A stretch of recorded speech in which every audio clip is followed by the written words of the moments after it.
Well, boys, it's finally happened. We have bared witness to him. Black Flash!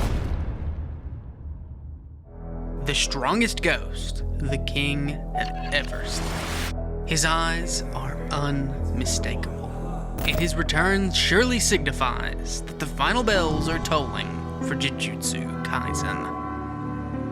And you know who all that reminds me of? The Funny Bone Man. So let me hit you with a hollow purple level back in my day, and let's rewind the clock almost a decade to a simpler time. One where I can tell all you wonderfully brain-rotted Lobotomy Kaisen fans a lovely tale. This is the story of the most unironically insane matchup that no one has talked about. Are you sure about this?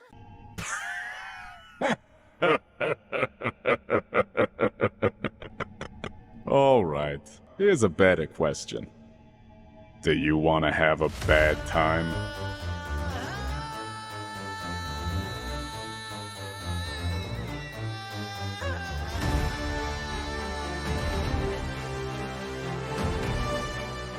Okay. So overdramatic intros aside, these two really don't need any introductions. They're the internet's favorite duo of white and blue funny dudes who deal with all the funny business. And even ignoring their constantly relaxed attitudes, odd afflictions for space-time shenanigans, or their shared role as the universe's chosen judge of fate, the fact that both of their main powers can be summed up as funny guy doesn't ever get hit is probably already enough for me to have interest in the matchup.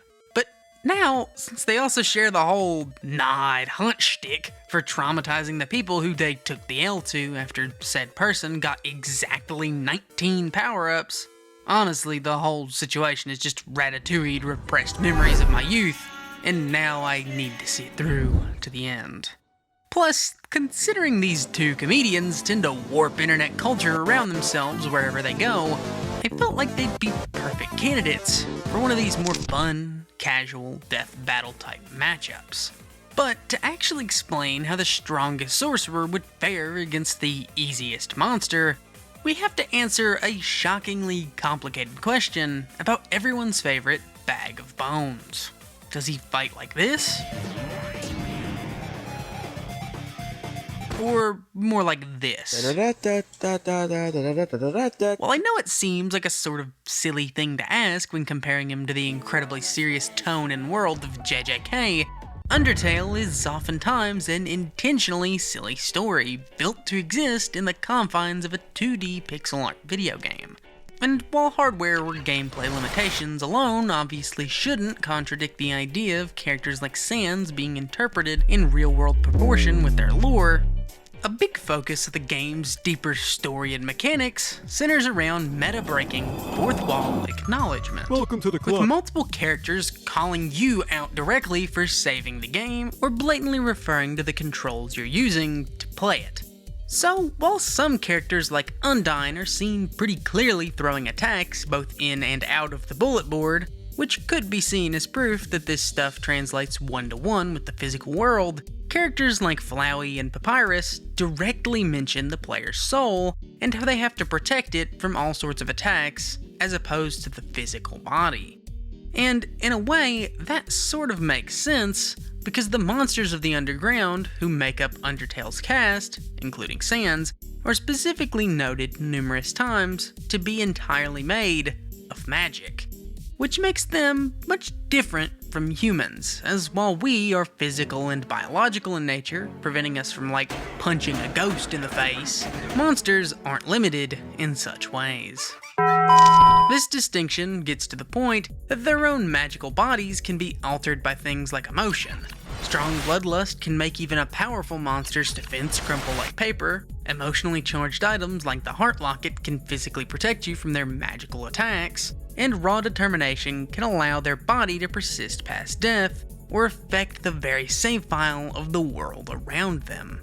And although these pedantic distinctions between attacking the soul and attacking the physical body don't usually come up in this sort of cross-verse matchup, As pretty much any self-respecting Gojo fan would know, the primary ability of Satoru Gojo, Infinity, basically lets him slow down any physical attack within a radius of him by an unlimited factor to create the illusion of infinite distance. Which, to explain it simply for all the unknowing Jerrys of the world, nothing can hit Gojo if it actually exists. And because Sans is the weakest enemy in the game, with 1 HP and 1 defense, any attacks that Gojo can land are gonna be a definitive finishing move. So if you want to ignore Toby Fox's more meta vision for the world, characters, and powers of Undertale, saying Sans is just a skeleton who attacks with real bones like Fanon portrays, then duh, he's at a major disadvantage and probably just gets world of lighted by a serious Gojo, because he can't hit him.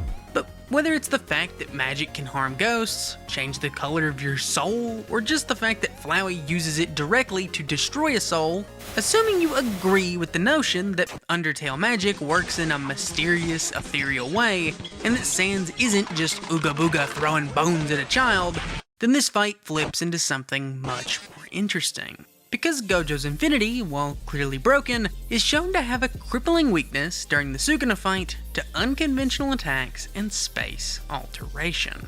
Since, despite Gojo's Infinity working automatically, we know from Chapter 76 that things like poisons, for example, would bypass Infinity since Gojo's automated brain couldn't pick it out as dangerous.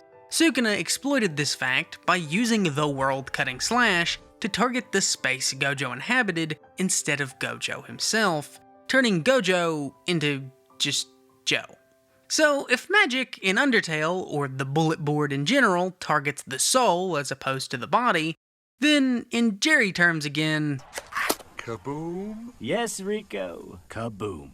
To make an obvious thing obvious though, even among other Undertale characters, Sans is a particularly special case, since he's the only character, aside from Flowey, that actively knows almost everything you've been up to as the player, whether it's who you've saved, how many times you've reset, or if you're just cheating the game. In turn, despite having all stats capped at 1, Sans becomes the hardest boss in the entire game, with a moveset that exploits this fourth wall breaking nature of Undertale, specifically to prevent you from completing the bad ending.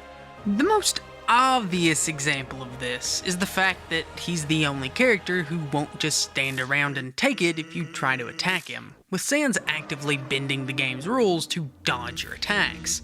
But even beyond that, we see him disable your invincibility frames, attack your HUD, teleport across the map in front of our own eyes, deal poisonous damage based on our karma, cause the screen to glitch, and just outright ridiculous crap like never ending his turn so that you don't get a chance to attack him in the first place.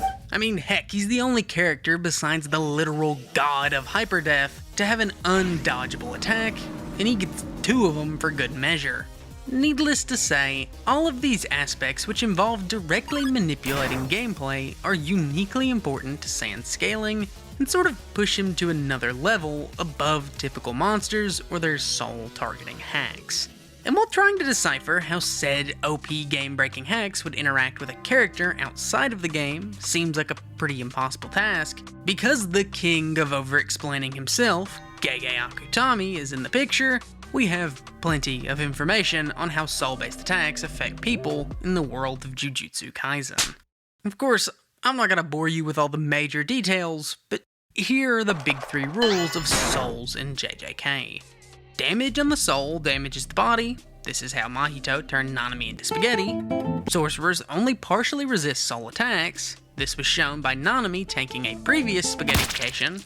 And once a soul is damaged, the self-healing reversed curse technique becomes impossible unless you can see the shape of your soul, which we learned during the end of the Sukuna fight.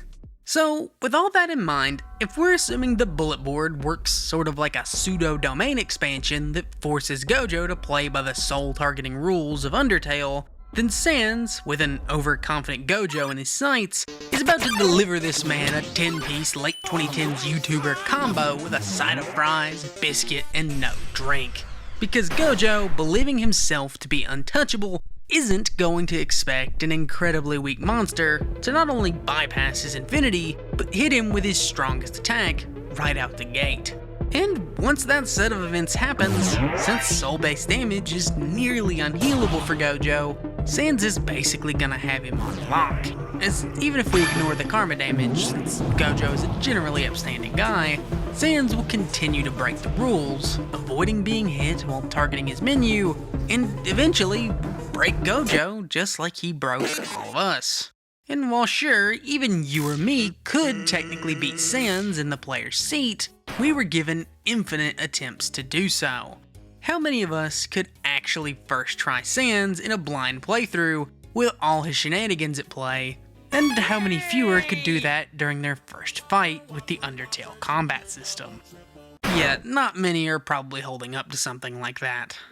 And with all of Gojo's primary abilities off the table, aside from his infinite stamina or domain, Sans either wins by bodying him to the floor in a straight fight, or if you think Gojo could still perform it in the bullet board and that Sans can't just warp away, then Gojo just opens his domain, creating an undodgeable mental attack, which proceeds to pour the entirety of the Undertale fandom's collective consciousness into Sans' brain cavity, and that is a fate far, far worse than any death. But anyways, the most important thing to mention is that these two would never fight in character, so tell me what you think would happen if they actually met in the comments, and that's all for today.